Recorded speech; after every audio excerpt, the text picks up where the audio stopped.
विक्रम सेठ, होश में तो हो तुम? तुम्हें अंदाजा भी है कि तुमने क्या किया है?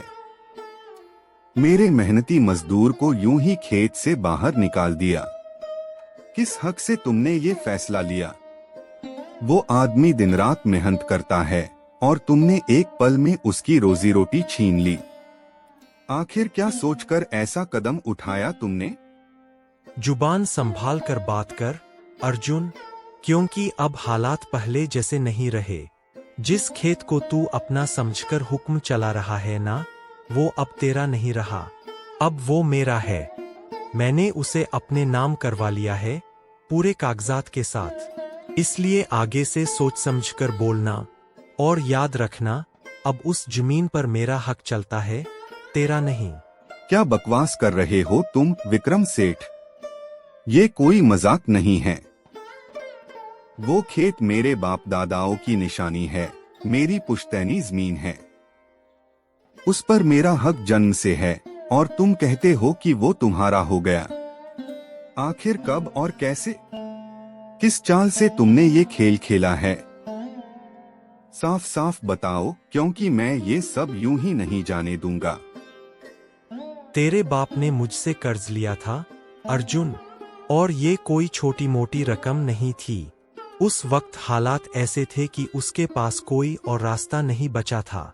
उसने अपनी मर्जी से पूरे होशवास में इस खेत को गिरवी रखा था मेरे पास। सरासर झूठ बोल रहे हो तुम विक्रम सेठ। मेरे पिता ने कभी किसी के आगे हाथ नहीं फैलाया। वो एक ईमानदार और स्वाभिमानी इंसान थे। कर्ज लेना तो दूर, उन्होंने हमेशा अपनी मेहनत की कमाई से घर चलाया है।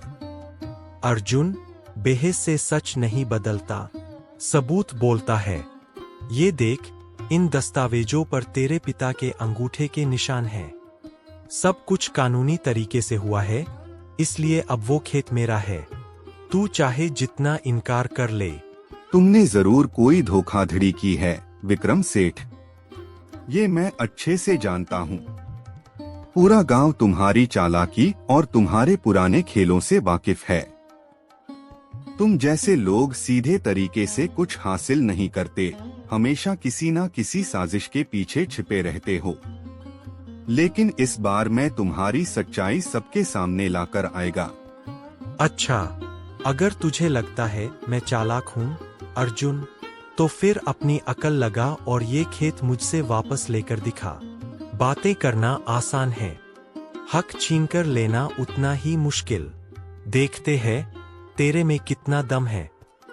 मैं तुम्हारी कोई शर्त क्यों मानूं विक्रम सेठ? ये खेत मेरा है, मेरे हक का है। मुझे इसे पाने के लिए किसी से इजाजत लेने की जरूरत नहीं, और ना ही मैं तुम्हारे खेल में फंसने वाला हूँ।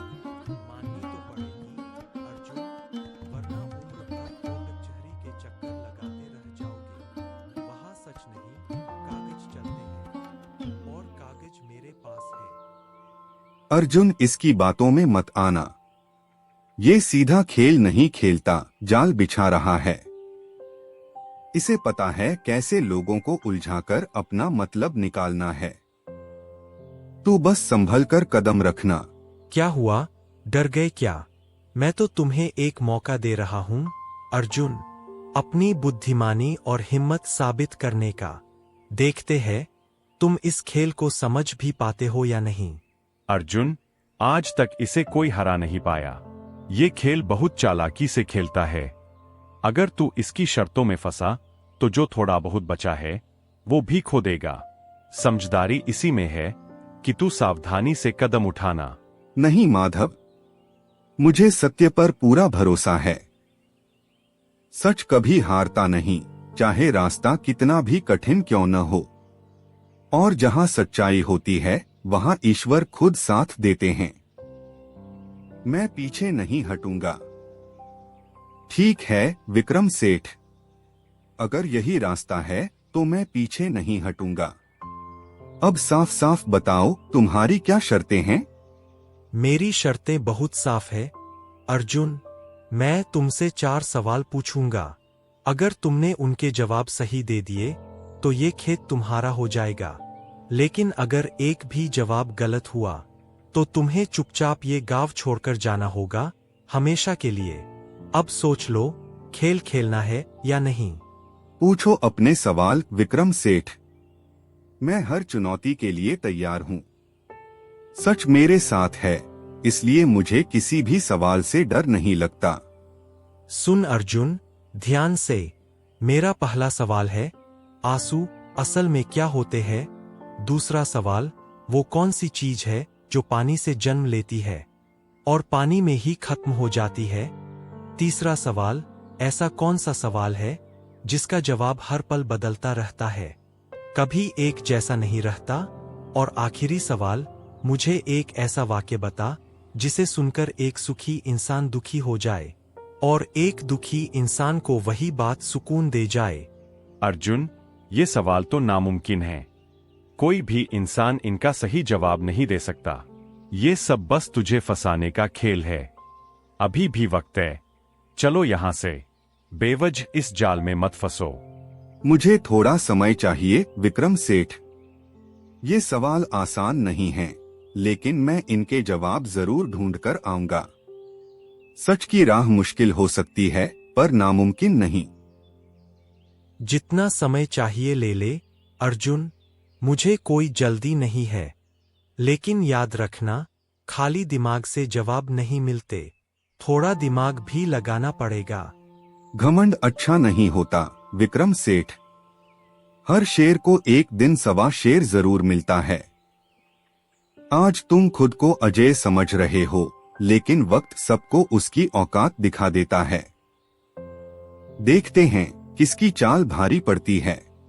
फिर अर्जुन भारी मन से अपने घर लौटता है और अपनी पत्नी राधा को पूरी बात विस्तार से बता देता है। यह आपने क्या कर दिया अर्जुन? उस लोमड़ी जैसे चालाक इंसान से शर्त लगा ली। आपको तो पता है वो सीधा खेल नहीं खेलता, हर बात में कोई ना कोई चाल छिपी होती है उसकी। ऐसे आदमी पर भरोसा करना बहुत बड़ी गलती हो सकती है। राधा पंचायत भी आखिर कागज ही देखती है, और कागज उसके पास हैं। मेरे पास अपनी बात साबित करने का कोई और तरीका नहीं था, इसलिए ये शर्त मानना ही एकमात्र रास्ता था, चाहे कितना भी जोखिम क्यों न हो। पर इन अजीब और उलझे हुए सवालों के जवाब आखिर देगा कौन अर्जुन? ये तो किसी पहेली से भी ज्यादा मुश्किल लगते हैं। कहीं ऐसा न हो कि तुम इस चक्कर में और बड़ी मुसीबत में फंस जाओ। ईश्वर जरूर रास्ता दिखाएंगे राधा, बस तुम मेरा साथ दो। जब अपने साथ खड़े होते हैं तो मुश्किल रास्ते भी आसान लगने लगते हैं। मुझे तुम्हारे भरोसे की जरूरत है, बाकी मैं संभाल लूंगा। अगले दिन जब अर्जुन कहीं जा रहा होता है, तभी रास्ते में उसका दोस्त मगरू उससे मिलता है। मगरू उसे देखकर रुकता है। अर्जुन, अरे आओ आओ, पहले मिठाई खाओ। मेरे घर बेटा हुआ है, आज तो खुशी का दिन है। भगवान ने मेरी झोली भर दी। बहुत बहुत बधाई हो मंगरू, ये तो बहुत खुशी की बात है। लेकिन तुम्हारी आंखों में ये आंसू क्यों हैं? आज तो खुश होने का दिन है, फिर ये उदासी कैसी? भाई, ये दूध के नहीं, खुशी के आंसू है। बरसों बाद मेरा आंगन चहका है, घर में किलकारियां गूंजी है। ये आंसू उसी खुशी के है जो दिल में समाए नहीं समा रही। फिर अर्जुन थोड़ी आगे बढ़ता है। रात का सन्नाटा और गहरा होता जा रहा होता है। चलते चलते अचानक उसकी नजर एक अजीब से दृश्य पर पड़ती है और वह थिथक कर वहीं रुक जाता है। लुट गया अर्जुन, मैं पूरी तरह लुट गया। रात को चोर आए और घर का सारा सामान साफ कर गए। बरसों की मेहनत एक ही रात में खत्म हो गई। अब समझ नहीं आ रहा क्या करूं। धीरज रखो रामू, हिम्मत मत हारो। जो हुआ वो बुरा जरूर है, लेकिन सब कुछ यहीं खत्म नहीं होता। भगवान ने चाहा तो सब फिर से ठीक हो जाएगा। हम मिलकर रास्ता निकालेंगे। फिर अर्जुन वहां से घर लौटता है। चेहरे पर गहरी सोच और हल्की थकान साफ झलक रही होती है। घर पहुंचकर वह राधा के पास बैठता है। राधा, मुझे पहले सवाल का जवाब मिल गया। आंसू सिर्फ पानी की बूंदें नहीं होते, ये सुख और दुख का संगम होते हैं। जब दिल में भावनाएं हद से ज्यादा बढ़ जाती हैं, तो वो आंसुओं के रूप में बाहर आ जाती हैं, चाहे खुशी हो या गम। वाह अर्जुन, यह तो बिल्कुल सटीक जवाब है। सच में तुमने बहुत गहराई से समझा है। अगर ऐसे ही सोचते रहे तो बाकी सवालों के जवाब भी जरूर मिल जाएंगे। मुझे तुम पर पूरा भरोसा है। हाँ राधा, मंगरू खुशी में रो रहा था और रामू गम में। भावनाएं अलग थीं, हालात अलग थे, लेकिन आंसू दोनों के एक जैसे ही थे। इससे साफ है कि आंसू सुख और दुख दोनों का संगम होते हैं। अर्जुन, अब हमें सिर्फ इन सवालों के जवाब ही नहीं, अपने गुजारे के लिए भी कुछ करना होगा। हालात जैसे भी हो, हमें मेहनत से नया रास्ता बनाना पड़ेगा। तभी हम इस मुश्किल वक्त को पार कर पाएंगे। क्या काम करें राधा? हमारे पास तो कोई पूंजी भी नहीं है। बिना पैसे के नया काम शुरू करना इतना आसान नहीं होता। समझ नहीं आ रहा कहां से शुरुआत करें। आप नमक का व्यापार शुरू कीजिए अर्जुन। वो सस्ता भी मिलता है और हर घर में उसकी जरूरत होती है। कम पूंजी में भी ये काम शुरू हो सकता है और धीरे धीरे हम इसे बढ़ा सकते हैं।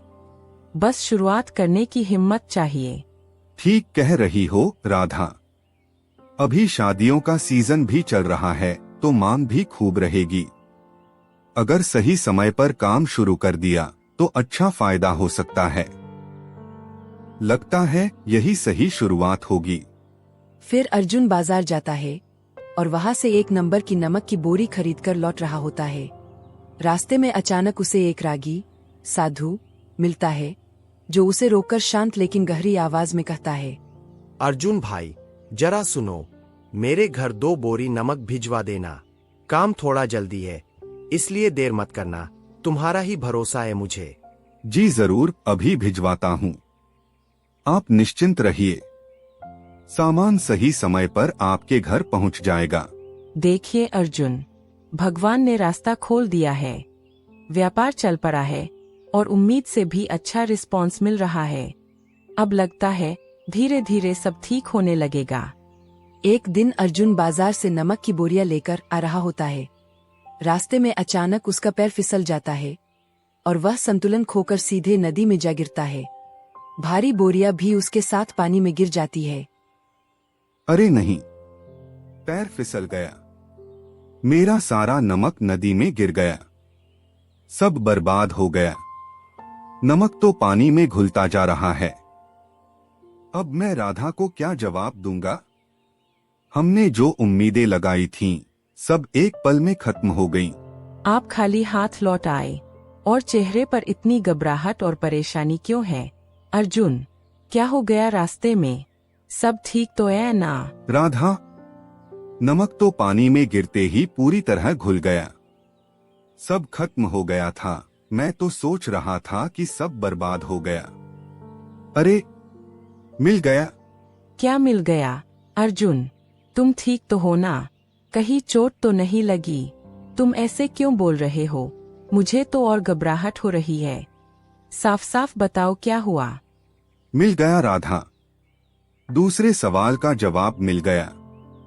नमक पानी से बनता है और पानी में ही खत्म हो जाता है। यही तो था वो सवाल, जो चीज पानी से जन्म लेती है और पानी में ही मिट जाती है, वो नमक है। सचमुच अर्जुन, ईश्वर कभी कभी नुकसान कराकर भी हमें सही रास्ता दिखा देते हैं। जो हुआ वो बुरा जरूर लगा, लेकिन उसी से हमें जवाब भी मिल गया। शायद हर मुश्किल के पीछे कोई सीख छुपी होती है। एक दिन अर्जुन को अचानक विक्रम सेठ मिल जाता है। विक्रम उसे देखकर रुकता है और हल्की मुस्कान के साथ मगर चुनौती भरे अंदाज में कहता है, क्यों गवार अर्जुन, अब तक थोड़ी अक्ल आई या अभी भी बादाम खाकर ही सोच रहा है? समय आने पर जवाब भी मिलेगा विक्रम सेठ। और सिर्फ जवाब ही नहीं, सच्चाई भी सामने आएगी। मैं भागने वालों में से नहीं हूँ। समय तो यूं ही बीतता जा रहा है अर्जुन।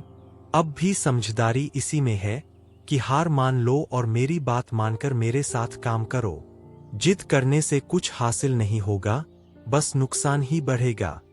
अभी चुप रहना ही बेहतर है। जल्दबाजी में जवाब देने से बात बिगड़ सकती है। सही समय आने पर ही मैं अपनी बात रखूंगा और सच सामने लाऊंगा। अर्जुन पेड़ के नीचे अकेला बैठा होता है, सोच में डूबा हुआ।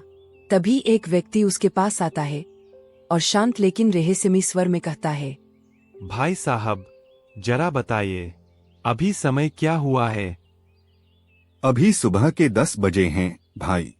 अर्जुन, जल्दी बाजार जाइए, दोपहर के 12 बज गए हैं। काम में देर मत कीजिए, वरना आज का सारा हिसाब बिगड़ जाएगा। फिर अर्जुन बाजार जाता है। रास्ते में उसे एक और राहगीर मिलता है। वह अर्जुन को रोककर पूछता है, महोदय, क्या समय हुआ है? मुझे अगले गांव जल्दी पहुंचना है, इसलिए बस इतना बता दीजिए कि अभी कितना वक्त हुआ है। अभी शाम के 5 बज रहे हैं, मित्र। फिर शाम को अर्जुन घर लौटता है। थका हुआ सा वह अंदर आता है और राधा के पास बैठकर कहता है, राधा, तीसरा जवाब भी मिल गया। समय ही वह सवाल है जिसका जवाब हर पल बदलता रहता है। हर पल बदलता हुआ वक्त ही इसका असली अर्थ है। कभी एक जैसा नहीं रहता, हमेशा आगे बढ़ता रहता है। कैसे अर्जुन, जरा अच्छे से समझाइए तो सही, ये कैसे हर पल बदलता हुआ जवाब है?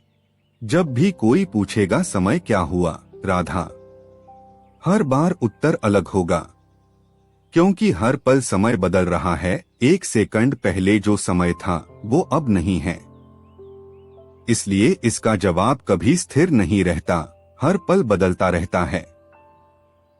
अद्भुत अर्जुन, तुमने सच में बहुत गहराई से समझा है। अब बस आखिरी बाधा बची है।